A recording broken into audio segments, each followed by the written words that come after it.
கண்ணியத்திற்குரிய எல்லாம் அல்ல ஏக இறைவனின் நல்லடியார்களே, கோடையினுடைய வெப்பம் மிக கடுமையாக இந்த ஆண்டு இருந்திருக்கின்றது. இது ஒவ்வொரு காலகட்டத்திலும் இப்படி தான் சொல்லிக்கிட்டு இருக்கிறோம். இந்த ஆண்டு கடுமையான வெயில், அடுத்த வருஷமும் இப்படி தான் மக்கள் சொல்ல போகிறாங்க. அந்த மாதிரி தான் பெரும்பாலும் பார்க்கின்றோம். இப்போ இந்த 2-3 மாதங்கள் அடிக்கக்கூடிய வெயில் இருக்கிறதே, அது நம்மை ஒரு விதமாக பதம் பார்த்து விடுகின்றது. அதாவது வெளியிலே நடமாட முடியாத அளவிற்கு அந்த வெயிலுடைய தாக்கம் ரொம்ப ரொம்ப அதிகமாக இருக்குது. சதத்தை தாண்டி 100, 110 அப்படி எல்லாம் போயிட்டு இருக்குது.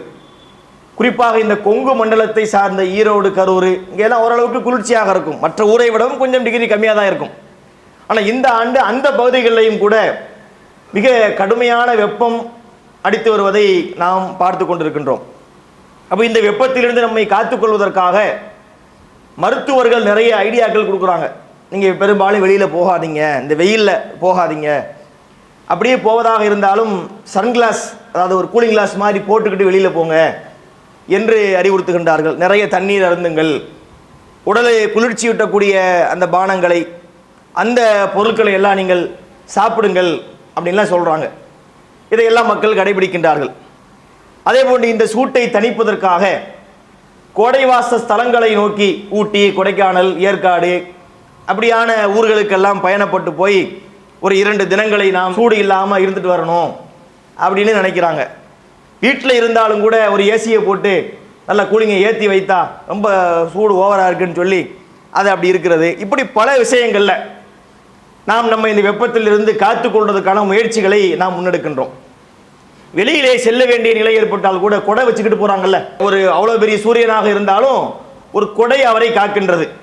அலர்கதிர் ஞாயிறை கைக்குடையும் காக்கும் சொல்லுவாங்கல்ல. அவ்வளோ பெரிய ஒரு சூரியன் சுட்டரித்தாலும் கூட பெரும்பாலும் வெள்ளை நிற குடைகள் ரொம்ப நல்லதுங்கிறாங்க, ரிஃப்ளெக்ட் பண்ணிடும். கருப்பு நிற குடை கூட சூட்டை உள்வாங்கும். வெள்ளை நிற குடை என்பது அந்த வெப்பத்தை வெளியில் தள்ளிடும். அதையெல்லாம் பாதுகாக்கக்கூடிய விஷயங்களை நோக்கி மக்கள் போய் கொண்டிருக்கிறார்கள். ஓரளவுக்கு நமக்கு அதில் ஒரு நிவாரணமும் ஒரு ஆறுதலும் கிடைக்குதுன்னு வைங்களேன், இது உலகத்திலே. ஆனால் இந்த உலகத்திலே நாம் பார்க்கின்ற இந்த சூட்டை விடவும் மிக மிக கடுமையான ஒரு தண்டனை என்பது நரகத்திலே இருக்கின்றது. அல்லாஹ் நம்மை அதிலிருந்து காப்பாற்ற வேண்டும்.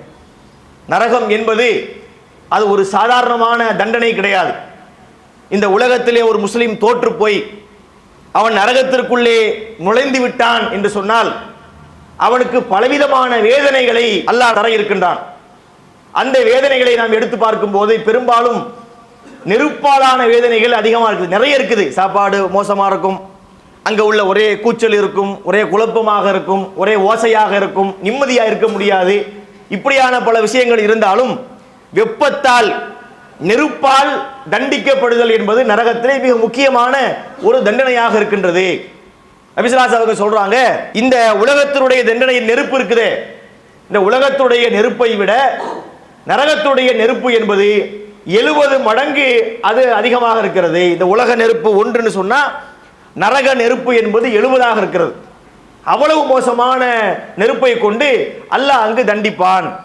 அங்கு எந்த கோடைவாச ஸ்தலமும் கிடையாது, அங்கே எந்த ஏசியும் கிடையாது, அங்கே தர்பீஸ் ஜூஸ் வாங்கி அங்கே குடிக்க முடியாது, அங்கு உடலை குளிர்ச்சி ஊட்டக்கூடிய எந்த காரியங்களையும் செய்ய முடியாது, ஒரு கொடையை வச்சு நெருப்பை நம்ம காப்பாற்ற முடியாது. இத்தனைக்கும் இதை விட இது 1னா 70னா பார்த்துக்கங்களேன், 69 மடங்கு அதிகமாக இருக்கிறது.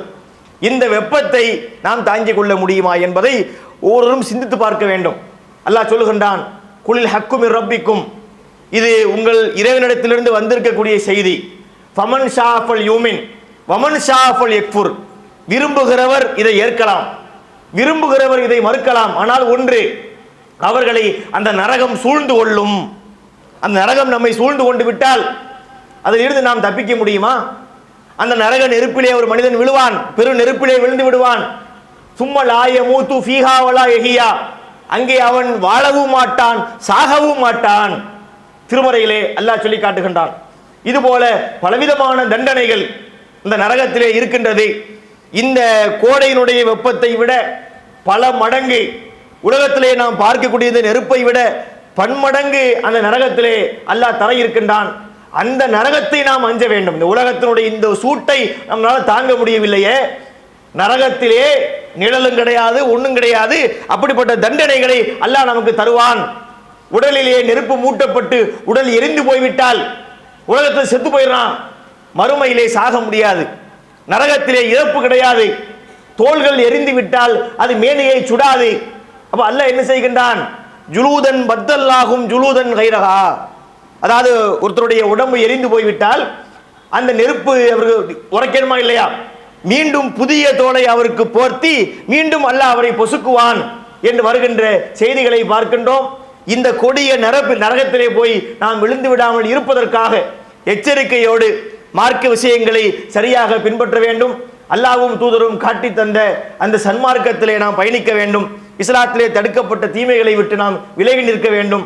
நாம் அனைவர்களையும் அந்த கொடிய நரகத்தை விட்டு காப்பாற்றி உயரிய சொர்க்கமான ஜன்னத்துல் ஃபிர்தௌஸிலே நம்மை அல்லாஹ் குடியமர்த்துவதற்கு துணை புரிவானாக என்று கூறி என் உரையை முடிக்கின்றேன். அஸ்ஸலாமு அலைக்கும் வரஹ்மத்துல்லாஹி வபரகாத்துஹு.